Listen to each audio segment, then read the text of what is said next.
Welcome to the Elite Real Estate Agents of SEQ podcast, where I sit down with some of the most successful and respected real estate agents working right here in one of Australia's most beautiful and sought-after regions, Southeast Queensland. This podcast gives you a genuine, behind-the-scenes look at who these agents are as people, what makes them stand out in the industry, and most importantly, can help you decide if they're the right fit to guide your property journey. So sit back, relax, and enjoy the conversation. You might just be listening to the perfect person to sell your property.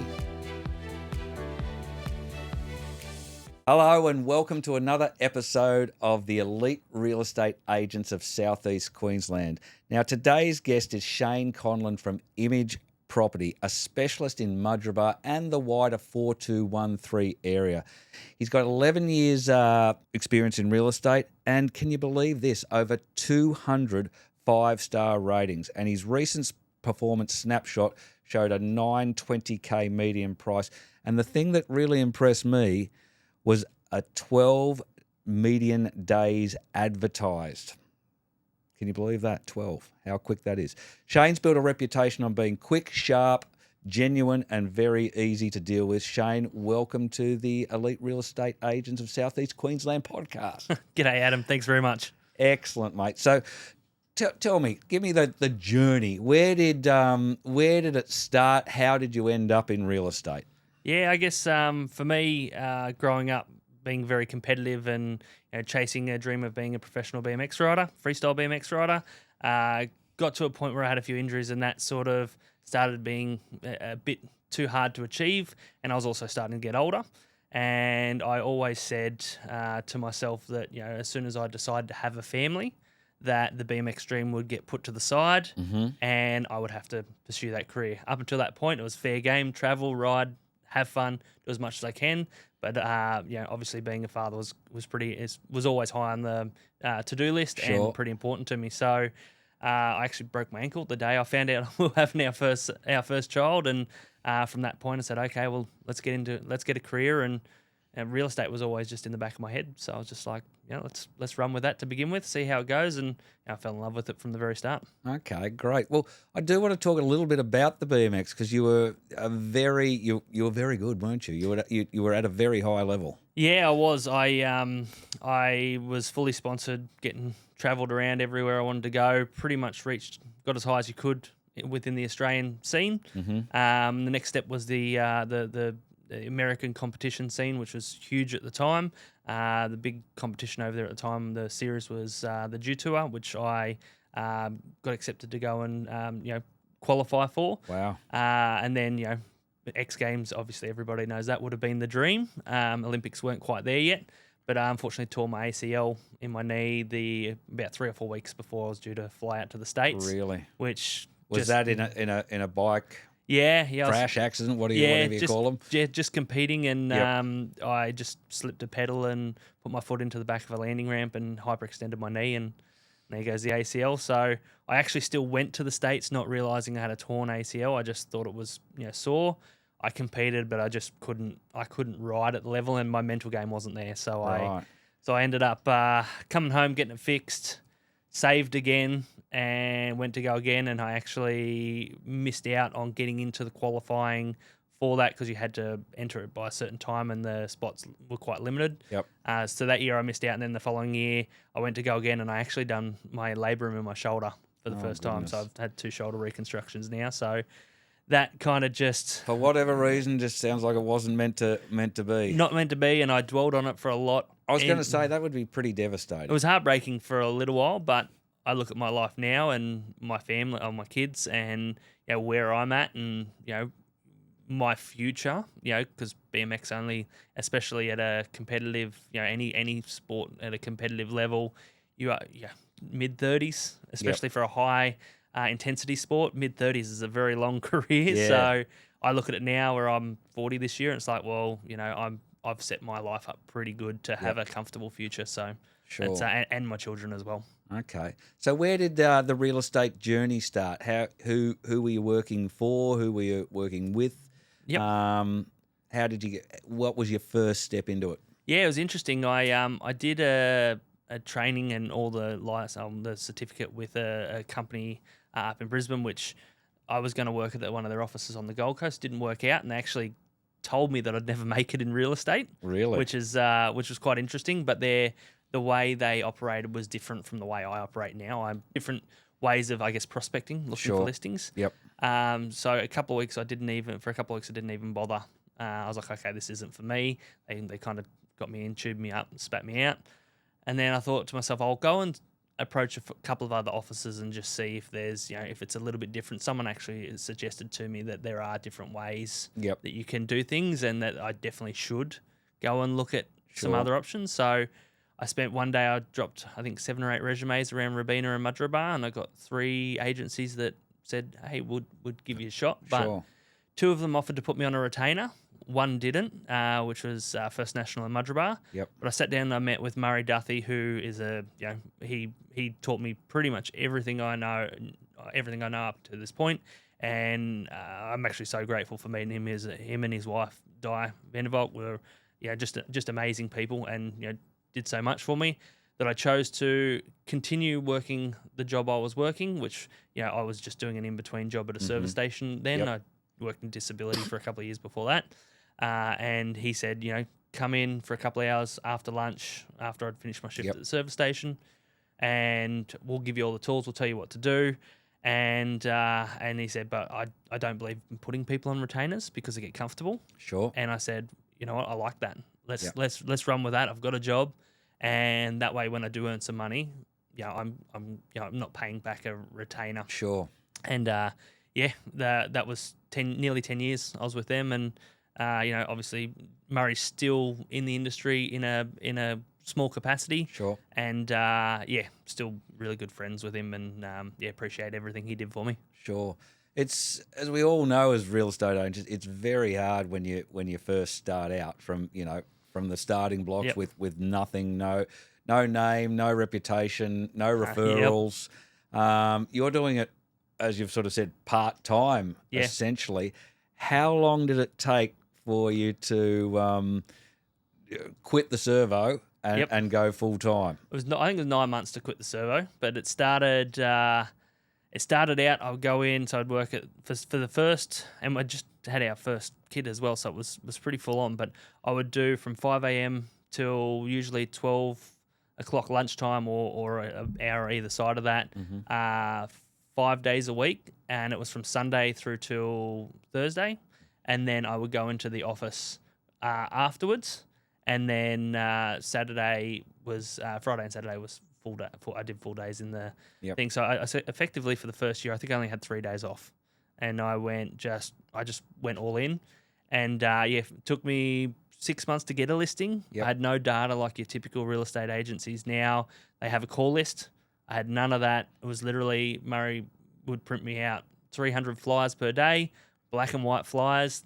Di would design them for me because she was really big on marketing, and I would go out and I'd walk the street every day, and anyone who I'd meet along the way, I would stop and talk to in their garage, on their front lawn. The little bit of data I could get access to through RP data, I would do a little bit of calls, and I'm still not a huge caller.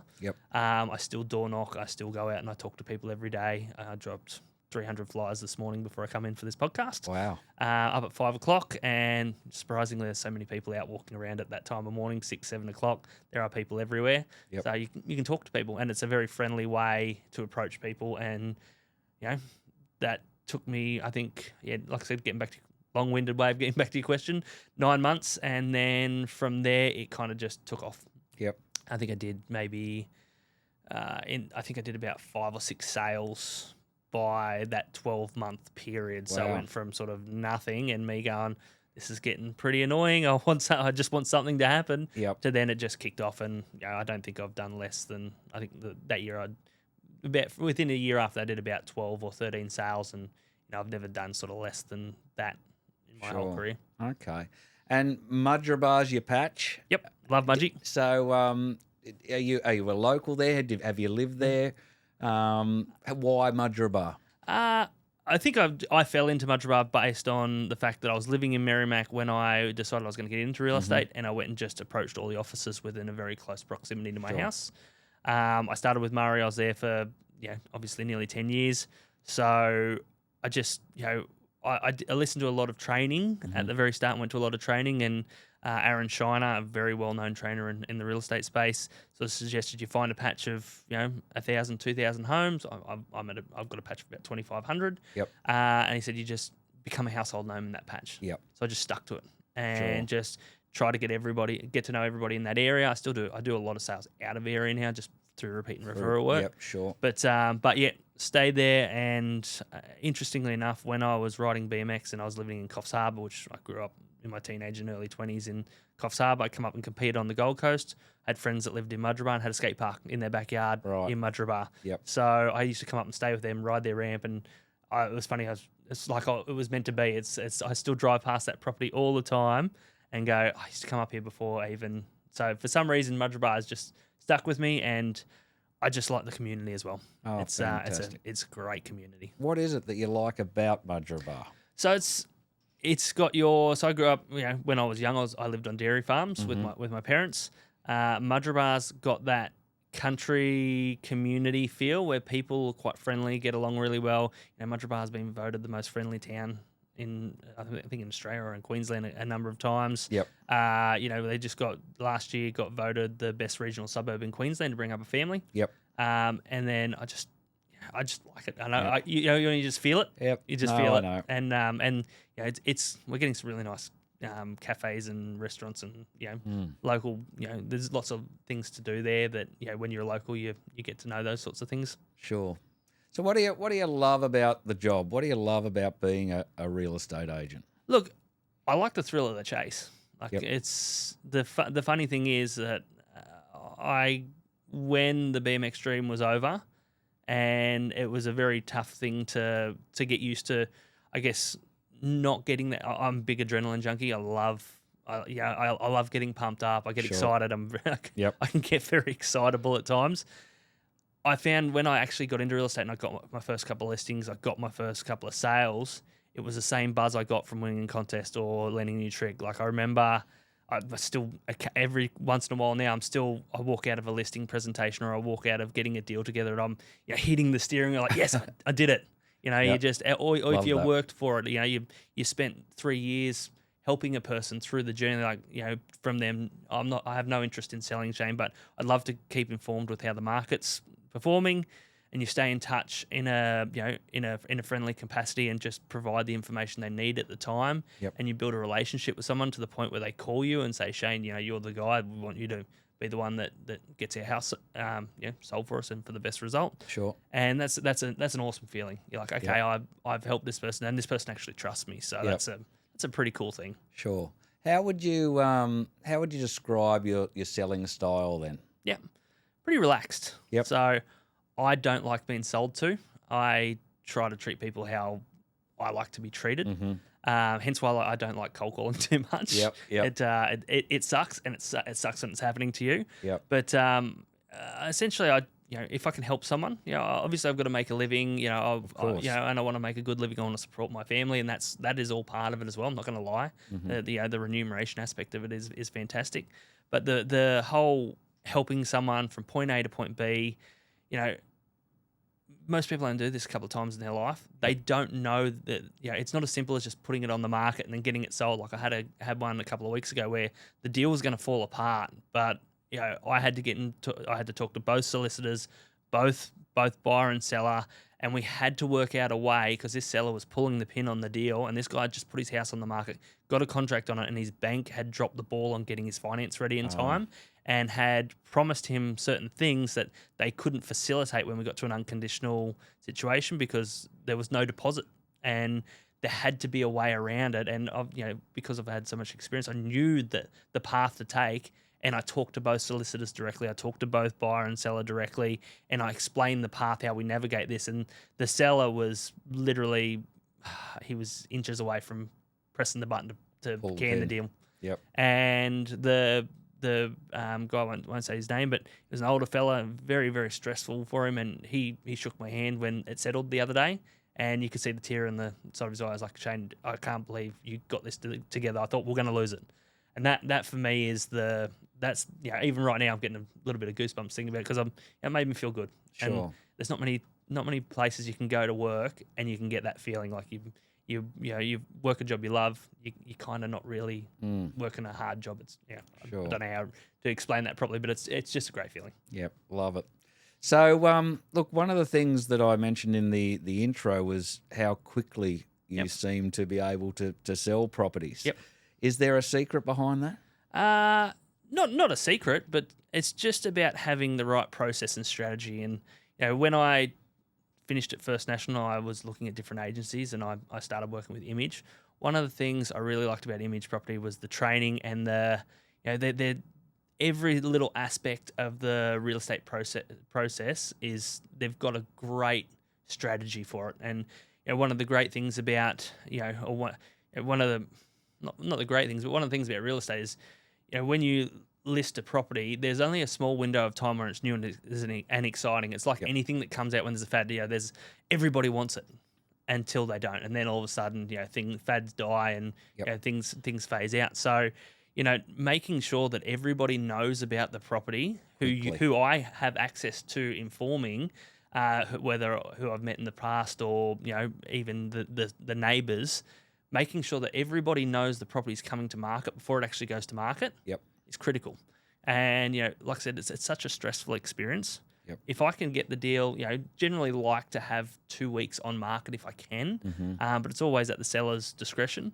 Being able to provide the seller with 8 or 9 offers, or sometimes even more, at the end of the second week, they know confidently they can sell the property in that time frame. If there's only 1 or 2 offers, then they're like, well, why should I be taking a deal now?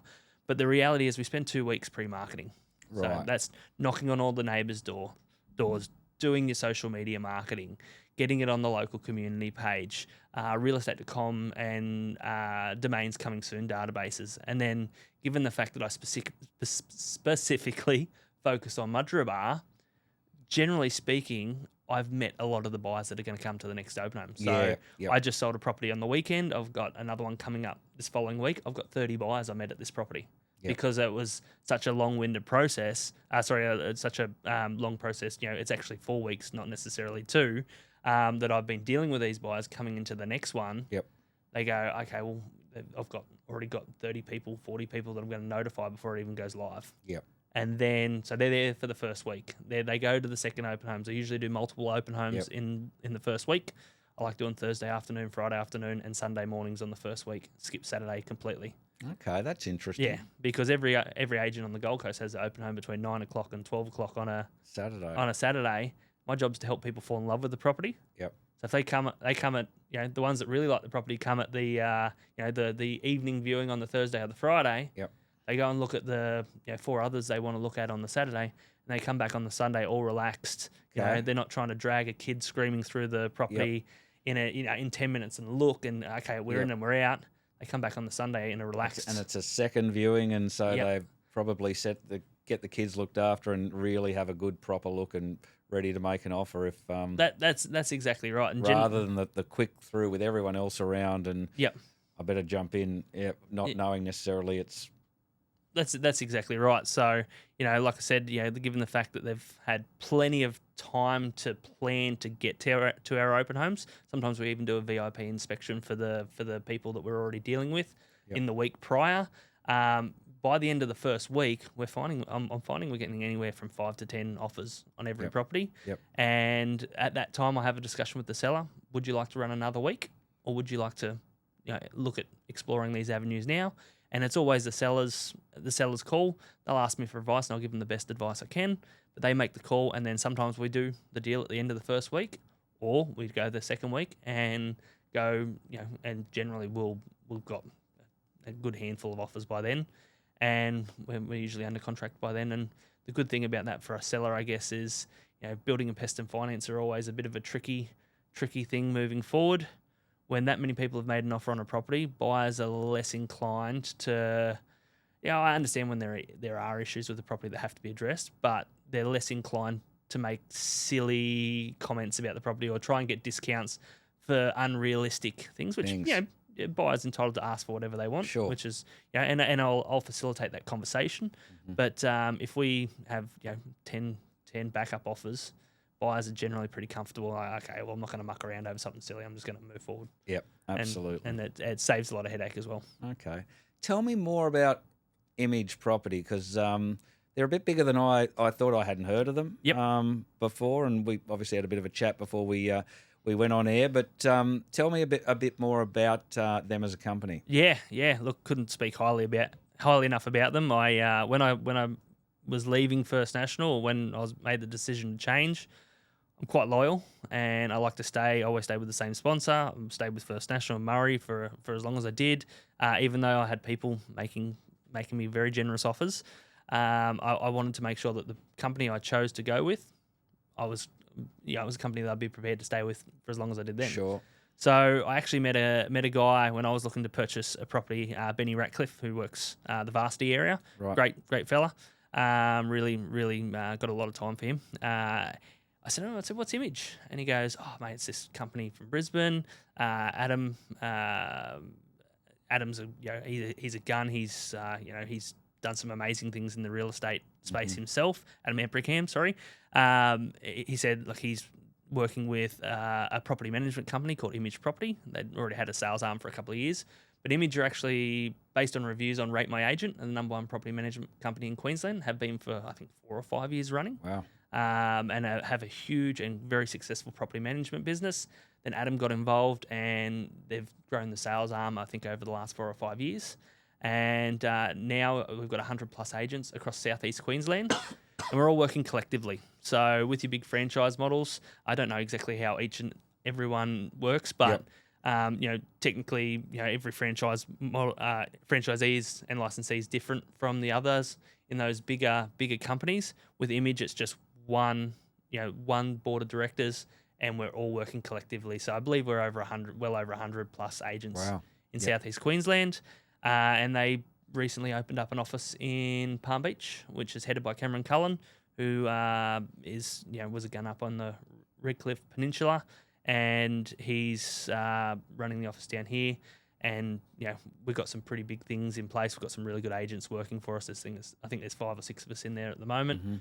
But plans to grow on the Gold Coast, and they will be a name to look out for. It'll pop up more and more. Yep. But like I said, the office has only effectively been here for 4 months. I was working remotely for sort of 16 months before that. Sure. But watch this space.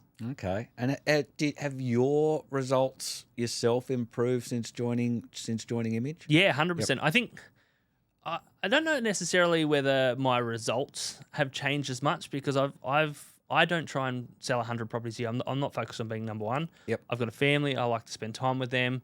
They've made my job a hell of a lot easier. Right. And that translates to making the experience for my buyers and sellers and anyone who I deal with a lot better. So, excellent. One of the themes that gets thrown around a lot is everybody deserves a home, and it's our job to provide the best experience in property.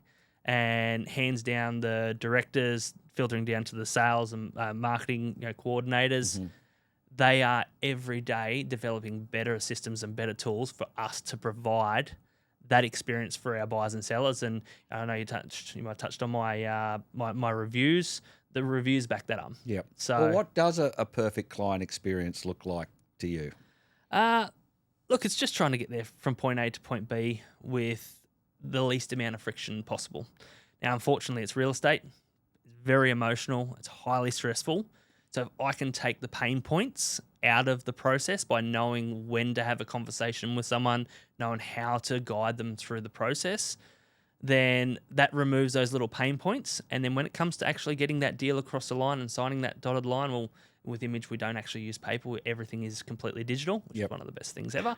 When they're squiggling on their iPad or their phone, their signature, they're confident. They know that they've gotten the best result they possibly could, and they're comfortable moving forward. And if they walk away knowing that I have got the best price I can, and the process has been as seamless as it possibly can, then that's all we can ask for. Yep, love it.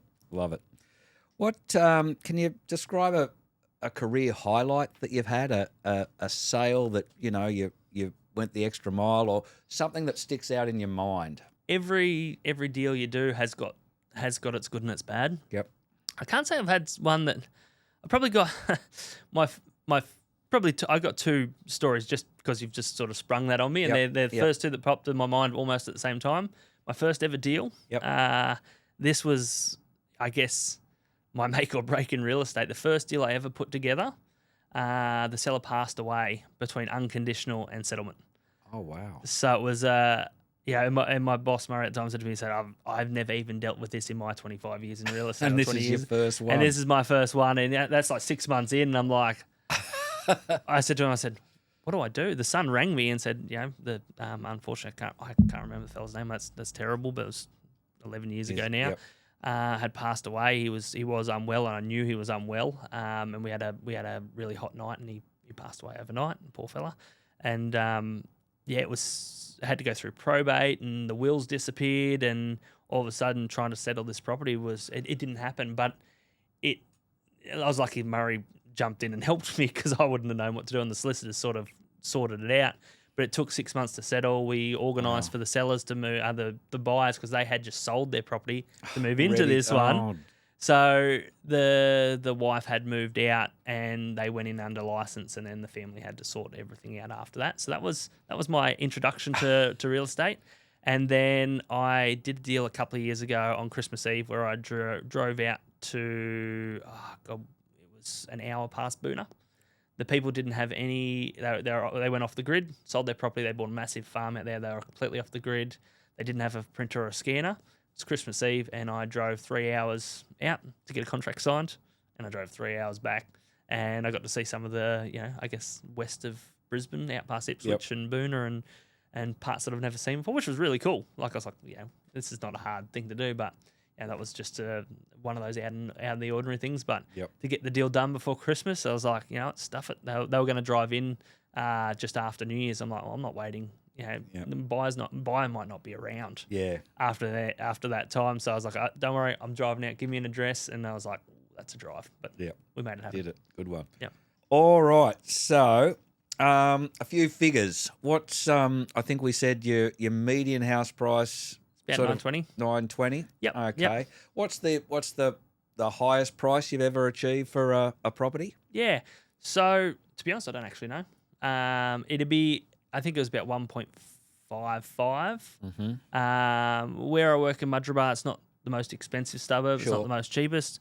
I do a mixture of townhouses and houses, so I sell a lot of properties around that 1.3 mark at the moment. So I used to sell quite a few acreage as well. I've kind of steered out of the acreage in Mudgeeraba and focused on a little bit more residential that I wasn't focusing on before. But there was a couple of properties. There's one in San Fernando Drive a couple of years ago. I sold for 1.55, I think it was. How many properties have you sold in the last 12 months? So my numbers for the last 12 months, I think it was about 29, 30 sales. I think it's sitting at, I've got 2 settling shortly. I usually aim to do between 30 and 40. That's kind of my target, because I can manage those quite easily on my own and make sure that every client, whether it be buyer or seller, or even just a buyer making an inquiry, will get me. And it's a very personalised service. So and with that, I can return pretty much every inquiry that comes through to me. Obviously, the old one slips through the cracks that just you can't help that. Of course. But I make sure that every question a seller has is always asked, and within 24-hour period. Same with a purchasing client, and then any inquiries that come through, I make sure that they're getting a full service. Hopefully this year the plan is to potentially maybe grow into a team, which is something a new avenue that I'm exploring, and maybe increase those numbers a little bit. But I don't have any aspirations to be the number one or the king or the guru. Sure. I just want to get in, do my job, do it well. My quick fire round. Okay. All right. One word to describe your negotiation style. Relaxed. Awesome. 3 words your clients would use to describe you. Honest, reliable, and available. Biggest myth about real estate agents. We all have a Rolex. Okay, fair enough. Sorry, I couldn't think of anything. That's all right. Weirdest thing you've seen at an open home? Yeah, I had we believe it was a young child pee in a cupboard. Really? Yeah. You'd hope it was a young child. Yeah. So, it was a bit interesting. So, as you do, you pay for them to get some carpet cleaning. Yep. I don't know how it happens. There's actually cameras on the property, so they could see on the CCTV, but we didn't know exactly how that happened. Right. But, yeah. All right. Your number one top tip for sellers when they're selling their property? Yeah, it's probably don't fall into the trap of who can give you the best price. Who says they're going to get you the best price. The reality is we, as agents, don't know what the property is going to sell for. We can give you a really good indication, but go with the agent that has the best systems and process to get you to the highest price or get you to the premium, because you don't just put the property on the market and then you get the highest price. It's a process. You build momentum with your purchasing clientele and work with them to see how far they are willing to go. And the more people you can put in competition with each other, the more valuable the property becomes. Okay. So if someone's listening to this right now and considering using you as their agent, especially in Mudgeeraba, what would you say to them? Yeah. Do your research. Got some great reviews that are all based around the Mudgeeraba area. I've got a great system and process that can facilitate that best price, and I'd love to just sit down and have a chat with you and show you what that looks like. I'm never going to press you into anything you don't want to do, but I will give you the best advice I possibly can based on nearly 12 years worth of experience in the area, and I'd love to chat. Fantastic. Look, I've really enjoyed chatting with you, Shane. Thanks so much for being a guest on the Elite Real Estate Agents of SEQ podcast. And look, if Shane sounded like an agent you'd like to deal with, especially in the Mudgeeraba 4213 area, all his details are in the show notes and the description down there. So please do reach out, give him a call, give him an email. He'd love to have a chat, even, just if you've got any questions or anything you'd like to know. So if you've enjoyed this episode, please follow the podcast, leave us a rating or share it with someone who's thinking of selling in and around Mudgeeraba or anyone in the area. So thanks again for joining us on the Elite Real Estate Agents of SEQ podcast, and I really look forward to you joining us on the next episode. Shane, thanks for being a guest. Thanks, mate. Appreciate it. Thanks so much for joining us on this episode of Elite Real Estate Agents of SEQ. If today's guest sounded like the right agent to help with your next move, please reach out. You'll find all their details in the show notes and episode description. And if you're a real estate agent interested in being showcased on the podcast, visit www.podproaustralia.com.au to learn more and register your interest. If you enjoyed the podcast, we'd love it if you could like, share and rate the podcast, and let us know in the comments if there's an agent you've dealt with and you think they should be featured next. Thanks again for listening, and we'll see you on the next episode.